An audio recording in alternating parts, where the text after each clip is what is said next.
And welcome back to the Brekkie Show here on C31. We are the Shambles. We have taken over for the week, and now we're in the diner, the purple couch. This is the Grease Monkeys. We call it. Yeah, we call it Grease Monkeys because it looks like we're on the set of Neighbours here with this couch. We are joined by a great Melbourne band called Zoophyte. Zoophyte, if you know anything about live music in Melbourne, you've probably seen these guys in the last year or two because they're making waves, and they're one of those bands that just has far too many instruments in it, but we'll get to that in a minute. Boys, welcome to... Cheers for having us, mate. Thanks for having us. Is this like the earliest you guys have been up in a while? It's very early for rock stars, isn't it? Yeah, you're rock stars. I don't get up Normally this go time. to bed this time, mate. Yeah. Oh, really? Yeah. You're on your way home from a gig. Yeah, is this so? Who's singing later on for us? Myself. Jimmy. And you ready to go? Yeah, I think so. Yeah? Got the water out of the wine glass. That's all good. Oh, we put vodka in it when you weren't looking. Yeah, so. So for those guys that are watching our show that don't know who Zoophyte is, who are you guys? Who's in your band? What's it about? We're now a 4-piece. We were a 5-piece up until about probably 5 months ago. Yep. But yeah, no, we're just sort of based sort of in the eastern suburbs. Been playing around Melbourne for the last sort of 3 or 4 years, Sure. and trying to get our stuff going on the road and so on. Yep. We had a disc. Which we Good plug. This guy's good. looking at the plugs. He's good. Actually, we want to talk about the album cover because if we've got an image of the cover, if we can just chuck that up. Oh, no, well, it's there. Or it's there. Well, there you go. That's a really cool cover. Yeah, there's a big decision when it comes to making album covers. I find. Now, do you guys have any influence with this whatsoever? Because it's quite an arty little My favourite bit is it's really smooth. Yeah. I'm quite a nerd when it comes to CD packaging. It's the wax shine on it. Yeah. Because I would buy a CD because it's nice and smooth. I mean, I don't know if you know him, but Anthony Clear's album cover, really? it's him in a suit, and there's just like a bright light coming down, and he's kind of looking up, going, you know, where are the boys, or whatever he's saying. So, like, how did you come to your decision to make that your cover? Like, what happens there? Well, in the past, I've sort of done most of the covers, but this time we had we met a guy called Ken Taylor, who's a graphic artist based in St Kilda, and he just won an award actually for the Offcuts album, which won a graphic design award. But we managed to get a hold of him, which was very lucky, and he sort of just put it together. Cool. We sort of gave him a vague idea and how he sort of wanted to look, Sure. and then he... And Zoophyte, what's that about? What's it called? What's it mean? Is it a word that It's I don't know? name. Let's face it. Yeah, It's a what's weird going on there? What's going on there? Who named it? Come on. Well, Gilps has only been in the band for about a month, so... you're you just can answer tagging that question. along. This is all information for me. This is Cam. That's Nice to meet he you. emailed me the question, Yeah. so just thought you should know that. I'll take over. Yeah, go for it. Zoophyte. Zoophyte is... it's a sort of a name we sort of semi-made up, but it is an actual word, when pronounced correctly, zoophyte, which is... excuse my French, I'm sorry. Which is a scientific name for an animal that resembles a plant.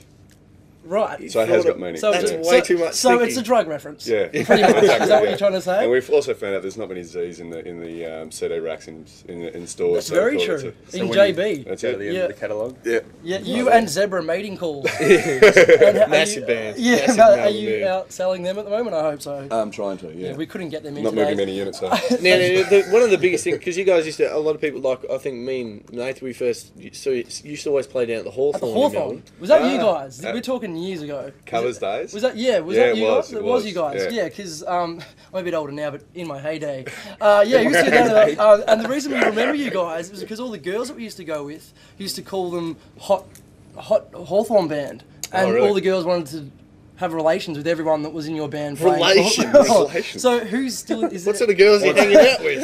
Wow, it's a G-rated show. That was obviously when I wasn't in the band. Yeah. Oh, yes. Yeah, sorry Obviously, about it's that. not like that anymore. Yeah. Is there still original people from back then in the Hawthorn days? Still the same guys? Or? Yeah, it was pretty much the same lineup minus a drummer up until the start of this year. Yep. And then Jorg's our bass player, who I've been playing with for about the last sort of 10 years. He left in the last month. Yep. And Skilpsy jumping on board. Yeah, what's going on with you? Did you have to audition? Was there a process? Well, I'm good mates with Madge, who plays drums, and this is Madge, your mate, not Madge Not from Madge, Neighbours. not Madge who's hanging out I here. mean, I know she's there is a desperate, connection with the set, and all that. Yeah, of course, Madge is desperate for work, but she can't play an instrument, and she can't sing too many ciggies. But continue on, sorry, mate. Yeah, and we've played in a few little things together, and it was always our kind of goal to be in a band together, so it's worked out pretty And did you good. also get in the band because you look a little bit like Chris Martin from Coldplay? Do I? Are they trying to cash in on that? I do. Yeah, I do. There's a bit of, it might be Maybe just the hat. Maybe yeah. the Especially because you called your new album X and Y. That's just a complete rip. That's a dead giveaway. Okay, now I want you to tell our viewers how many instruments are actually in your four-piece band. What gets played in the course of a gig? There is some instruments get pulled up on stage that I don't even know what they're called. Because there's just so many people in the band. It's almost like, because I have this mental image of when you go on tour, you all just jam into the car like a clown car sort of thing, That is and then correct, pile yeah. out with just ridiculous instruments. Yeah. So what? Yeah. What is in your band? What instruments we got? Well, we've sort of cut it down a little bit, and since Andy left the band, he was one of the ones who's played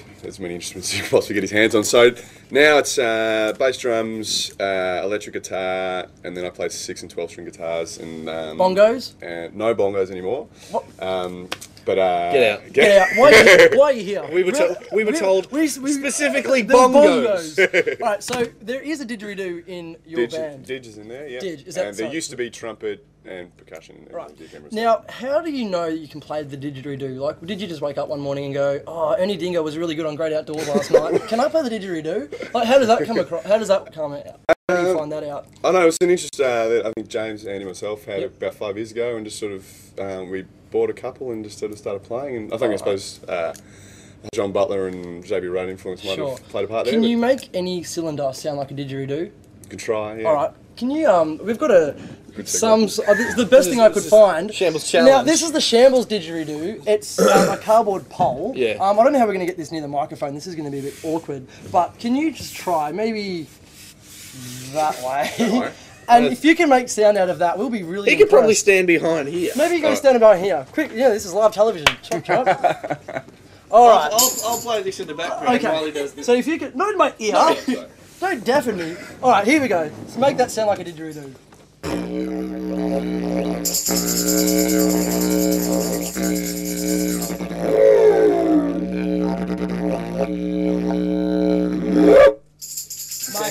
Mate, who would have thought you can buy instruments at Office Works? Right, now if you can do it, I can do it. So hold on a second. Hey! Let's go outside and do a rain dance. This is really exciting. Anyway, so you are going to play for us after the break. Yes. Coming up. What song are you singing for us today, guys? It's Believe, which is the first single off the new disc, which got released about 2 weeks ago nationally. Yep, Through cool. all good music stores. Of course. And also iTunes. You can get it on iTunes. And where can our people watching see you guys perform next? What's coming up? Because you guys have been doing lots of big tours at the moment as well. You're doing we did like a pre-tour before the launch of that, which was saw us go through 4 states over about 7 weeks. Now, how do you find that? How do you find the is that the fun part of being in the rock band? Is the road trips and stuff? Is it really what sort of? It's great being able to play to. I mean, we've sort of been based in Melbourne for, as I said, about 4 years, and we're sort of looking to get out of there now, and sort of. But yeah, travelling and meeting new people and experiencing new things is always good fun. So, have you just had that? Was there any anything that was a bit awkward? Like any really bad gigs? A bad gig moment. Because with that many instruments, surely something goes wrong. We had one bad gig in a place called Yambo, which is a lovely spot, but they've some pubs these days have limiters on sound restrictions. Sure. So and they've got like a little light made of green, yellow, red, and when it gets to the red, the whole PA basically cuts out. So we're playing half set, and we're quite a loud band on stage, so pretty much the whole set had no vocals or anything else through. Well, we hope you're not too loud, guys, because coming up after the break, you are going to perform live for us in the studio. No didgeridoo, which is a bit disappointing. So don't go anywhere. Zoophyte are performing live after the break. We'll be right back.